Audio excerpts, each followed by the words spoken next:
Hey guys, it's Sarah with AmericanMuscle.com, and today we have a review and install of the AFE SCORCHER GT power module fitting your 11 to 21 3.6 liter Dodge Charger models. This power module helps improve throttle response and features a one-button operating system, meaning you can turn it off and on with just a simple push of a button, so you get the more responsive feel when you want it and stock performance when you don't.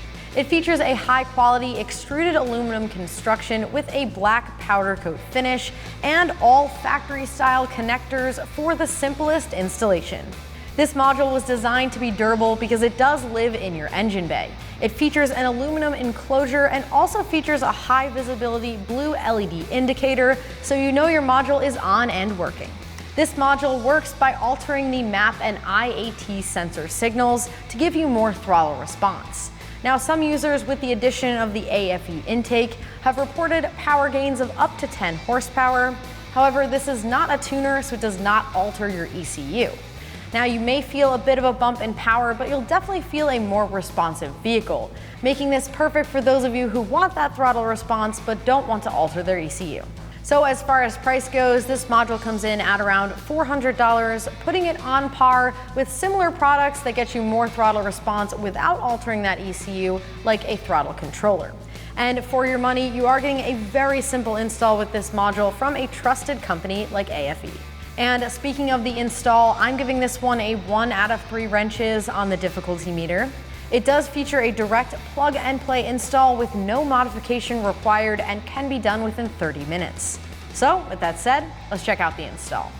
All right, so before we can install the module, we do need to remove this engine cover. So what you're gonna do is grab under each side and just pull straight upwards to release all of these clips. And once you've released them all, go ahead and remove the cover. Now, first up, what we're gonna do is locate the MAP sensor. It should be right on the back of the intake area under the cover you just removed. Now we can see our wiring for our module. It's labeled MAP as well. So these two connectors are gonna go in line with this. Before we can do that, we need to disconnect this MAP sensor. Now what you're gonna do is pull back on this red tab. And if it is difficult, what you can do is get in here carefully with a flathead and pull it backwards. Then you press down and remove the connector.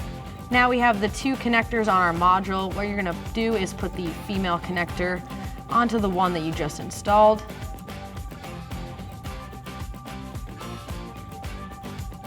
Make sure it's facing the right way and make sure you hear that click. Press your red tab back down. Then install the male connector into the factory MAP sensor. Make sure you hear that click and then press this gray tab back down. Now the IAT sensor is right underneath your intake here, just below the sensor that we just installed. Go ahead and pinch it and pull back to remove it. Now you can plug this in to the other sensor on your wiring harness. You should see it labeled IAT. Once you've done the female side, grab the male connector, plug that in, wait for a click, and then push the gray tab down. Now, once you've plugged those sensors in, gather up the wiring as best as you can. You want to make sure it's away from anything hot, sharp, or moving. And they have included several zip ties to tie this up and secure it in your engine bay.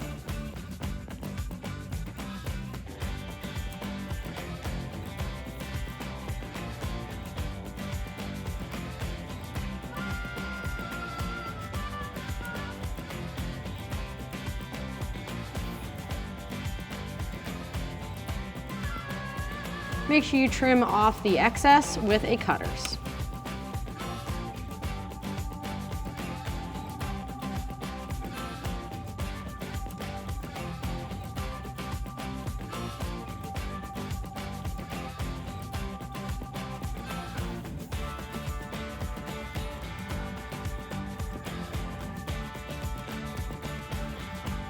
Next up, we can mount this module. Now, AFE says to mount it to this spot right here.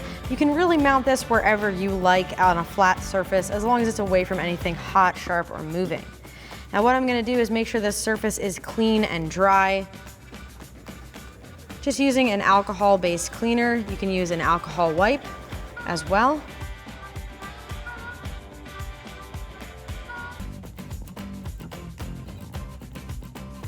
And also keep in mind, this owner does have some aftermarket wiring here for the headlights, so it may be a little bit more difficult to get it in there than a factory car would.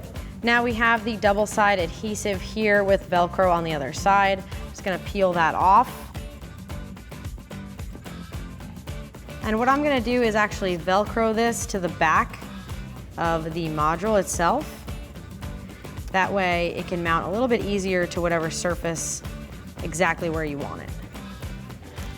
So I'm just gonna push this wiring slightly aside, line it up, and press that Velcro into place.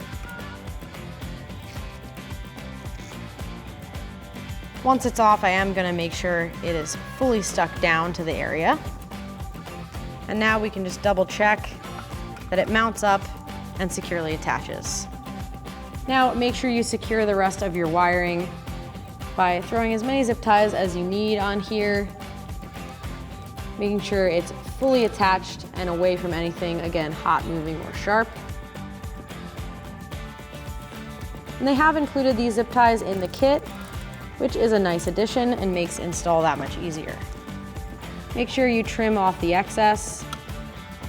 And I am gonna throw just one more over this factory wire down here. Yours, again, will look a little bit different. You won't have all of this aftermarket wiring, but this factory wire will still be there for you to attach to. And again, you can zip tie wherever you like, as long as it is secure.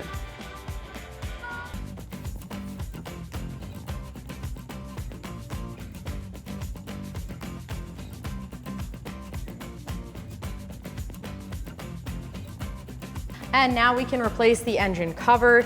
You'll see 4 openings here with rubber gaskets around them that correspond with 4 posts on the corner of the top of your intake. Go ahead and line those up.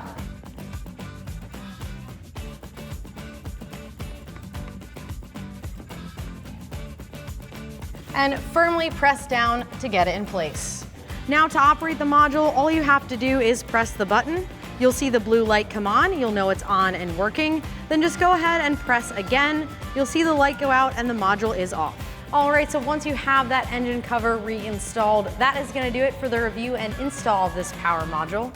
And remember, for all things Charger, keep it right here at AmericanMuscle.com.